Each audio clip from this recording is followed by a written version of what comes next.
First love yourself before anyone else.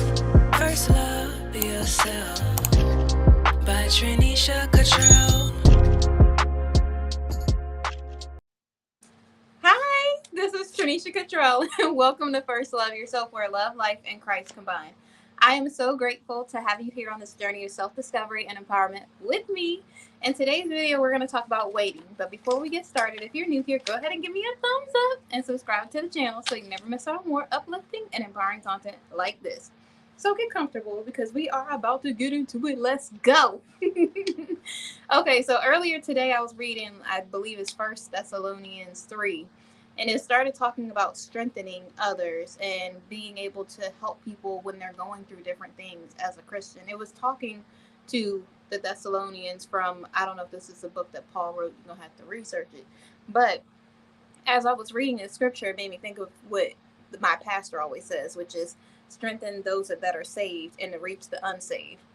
And as we're going through this journey, I know sometimes, specifically for me, and I don't know if you're going through this as well, but we go through a waiting season. It's the season where God has you waiting on something. You're waiting for the next level. You're waiting for this job. You're waiting for your business to grow. You're waiting to be in a relationship. You're waiting to get married. You're waiting for kids. You're waiting for all of these things in life that you pray for.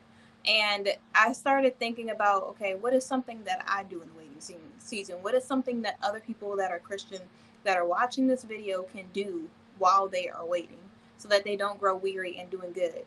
See, the thing that you don't understand is that the adversary, people that are the ops or whatever else, try to get you when you're in the waiting season, when you're growing weary, because that's when you're at your weakened state. But if you can wait patiently the right way for the things that you pray for, then you're going to be all right. You just have to make it through the weary, through the waiting season. Because if you don't grow weary and doing good, you will reap a harvest if you faint not.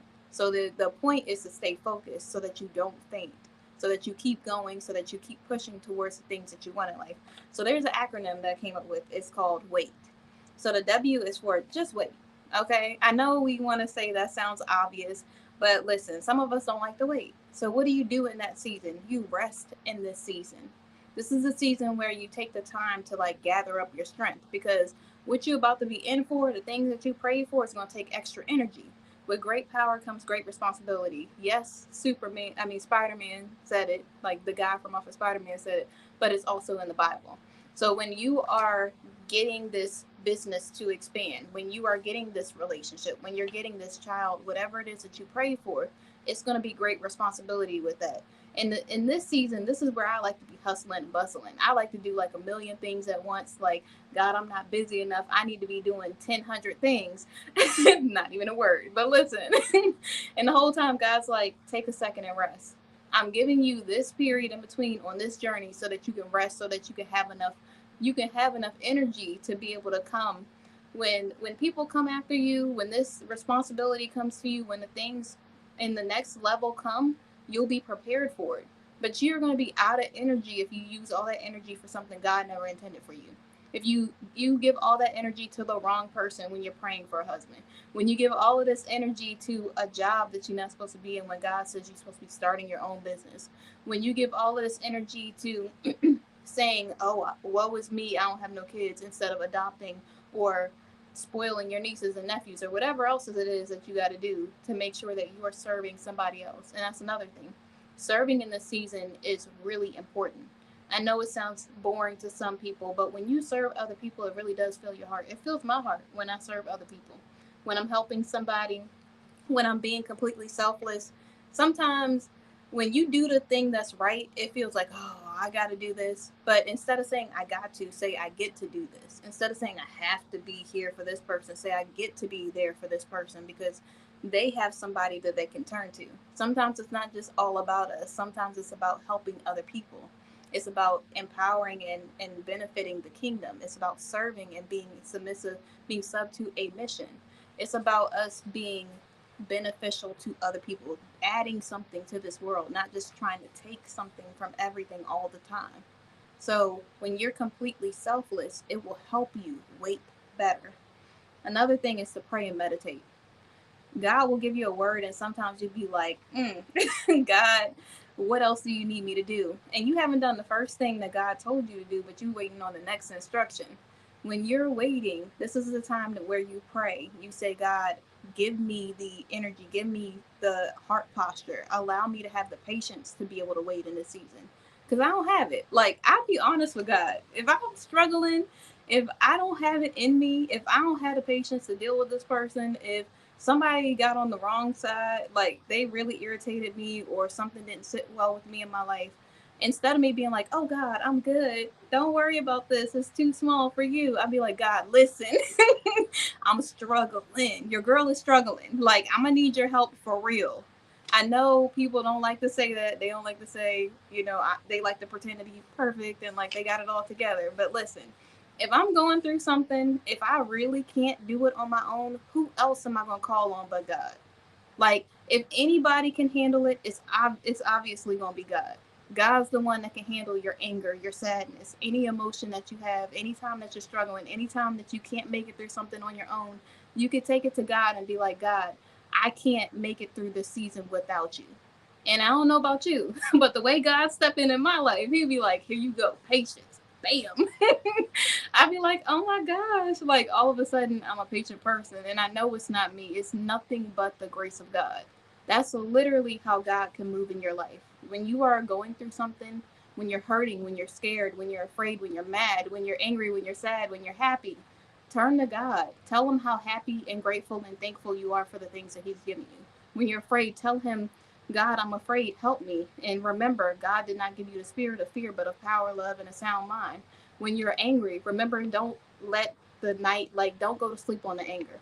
Don't let it turn into rage. Make sure that you acknowledge that you're angry and then turn it into something positive. Like, this thing made me angry. How can I act differently in the future? What else can I do differently to have a better life so that I don't let this person, this place, this thing get to me? I can really enjoy the life that God has given me. And that is what you should do. The next thing is for A. Those of you that was raised in the South, or you was raised by grandparents, or you have old school parents or whatever else, you done heard this before. It's act like you were raised right. Like, if we're children of God, then we should probably start acting like we have the fruits of the Spirit. Like, instead of looking like the world, instead of acting like the world, instead of being out here acting like we had no home training, we probably need to act like we are kingdom ambassadors. Like, we really were designed by God to help in this area of the world. Like, we really are acting like ladies because God raised us to be favor. He raised us to be a good thing. How are you gonna be a good thing if you're a bad thing? You know what I'm saying?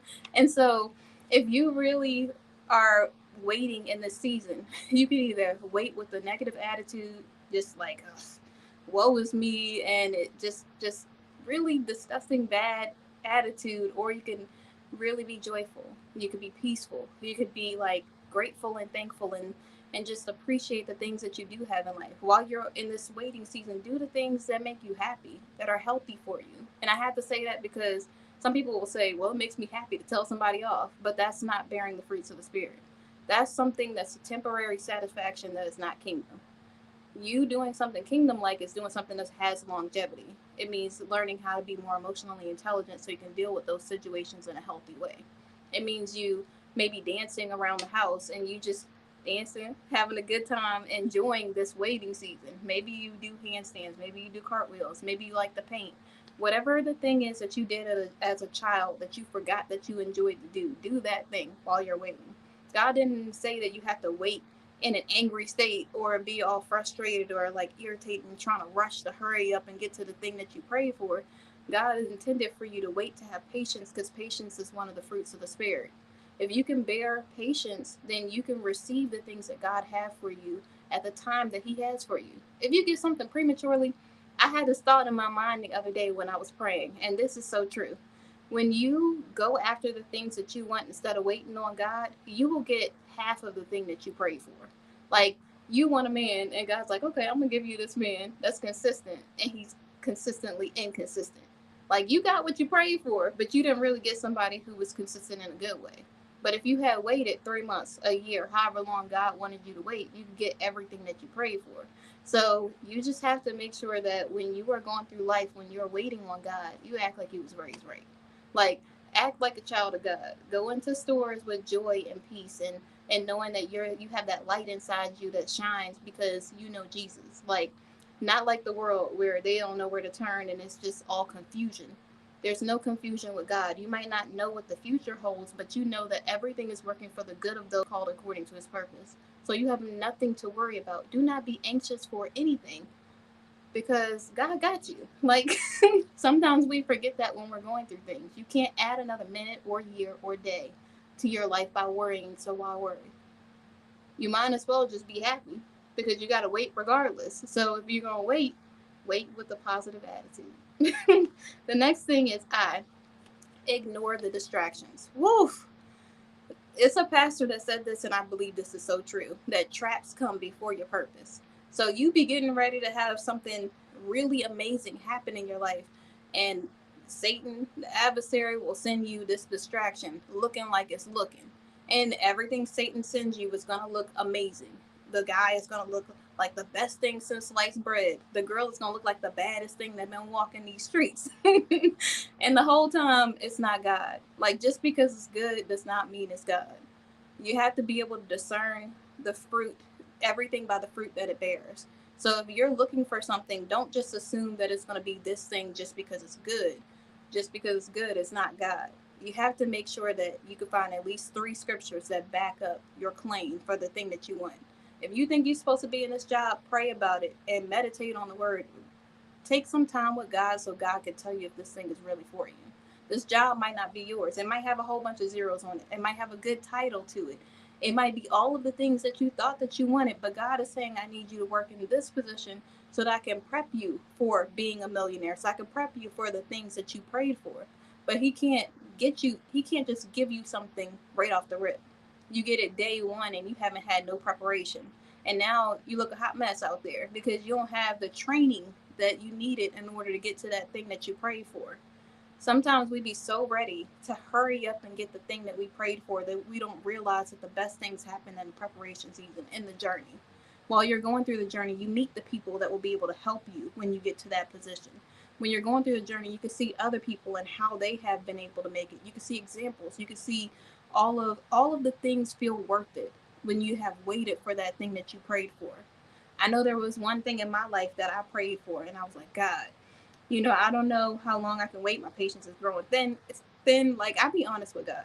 If I have trouble waiting, I say, God, give me patience, and He helps me. So when you're going through something, when I was going through something and I'm waiting on God, if I had rushed and got the thing too soon, man, my emotional intelligence, the way that my attitude, my characteristics, and my values were set up, I would have not been a good thing for the other thing that God was blessing me with. It would have been me being toxic and the other thing being good.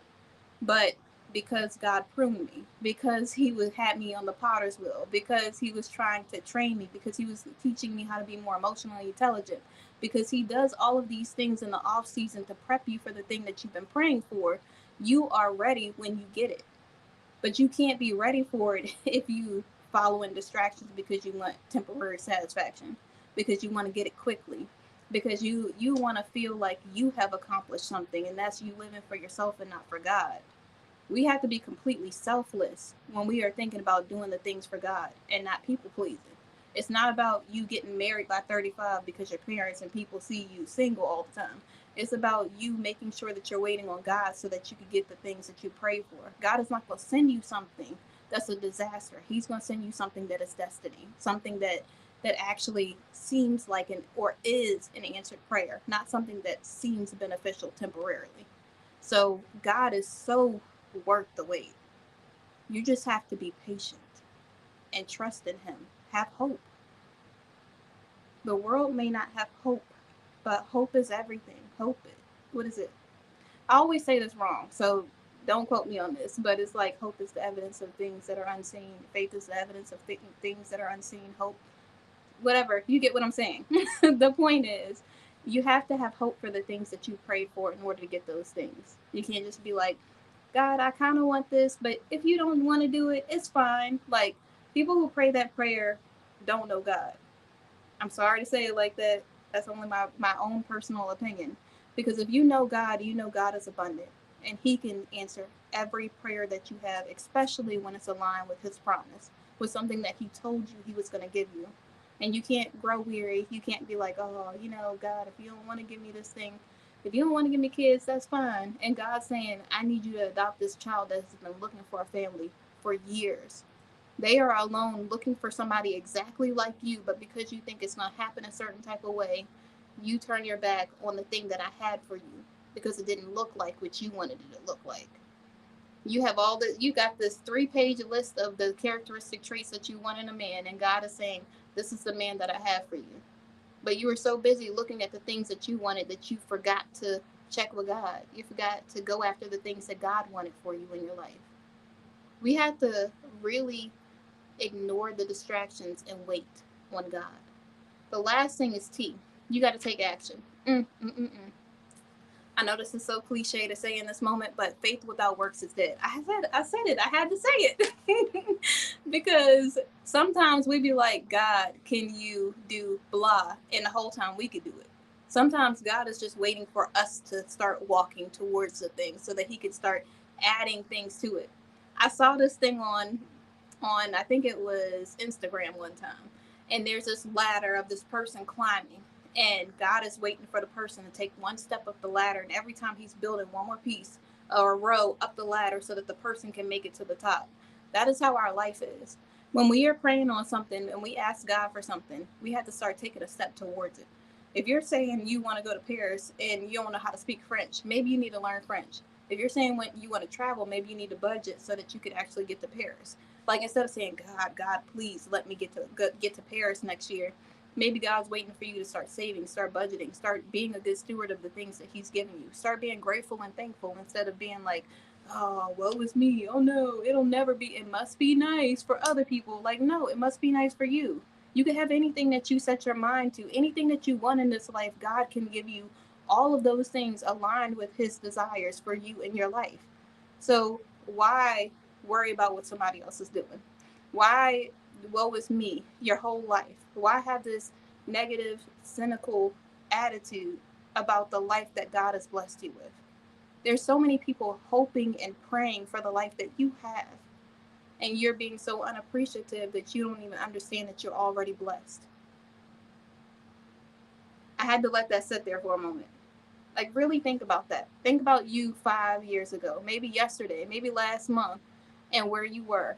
And think about where you are now. You literally you prayed for this life, and you are squandering it. You just not even appreciating where you are right now. You're not appreciating the fact that you have a roof over your head, that you have people in your life that care about you, that God woke you up this morning with another opportunity, that you have food to eat, and there's people with no food.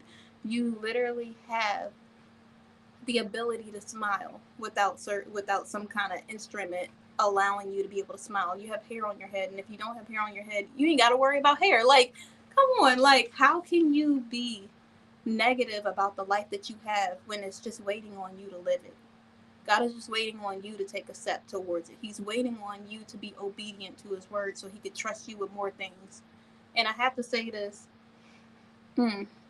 I listened to this podcast earlier with Christy Wright, and she was talking about how God made her do something in the past, and it made absolutely no sense. But it was a test to see where your faith was. It was a test to see if you would really be obedient with God, even if you had to give up something that you really wanted in life.